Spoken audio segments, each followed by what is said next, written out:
ততদিন এগোচ্ছে, আকাশে বাতাসে পুজোর গন্ধটা তীব্র হচ্ছে, তাই না? তা হবে না, আর কদিনই বা বাকি আছে পুজোর। তাই আজ ভাবলাম পুজোর জন্য কিছু গয়না বানানো যাক। মায়ের আগমন মানেই আকাশে বাতাসে শিউলি ফুলের গন্ধ, মাঠ জুড়ে কাশ ফুলের সমারোহ। এই সময় আমাদের কানে একটা সুন্দর গান বাজে, কি বলতো? এই গানটা, জয় জয় হে মহিষাসুরমর্দিনী রম্যকপর্দিনী শৈলসুতে।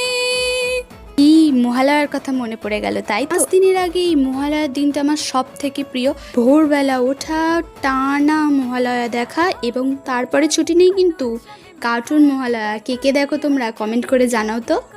আমার তো এখনও কার্টুন মহালয়াটা না দেখলে মহালয়া কমপ্লিটই হলো না মনে হয়। বাই দ্য ওয়ে, আজকের গয়নাটা কেমন হলো সেটা জানাতে ভুলো না কিন্তু। আজকের মতো টাটা, দেখা হচ্ছে অন্য কোনো ভিডিওতে।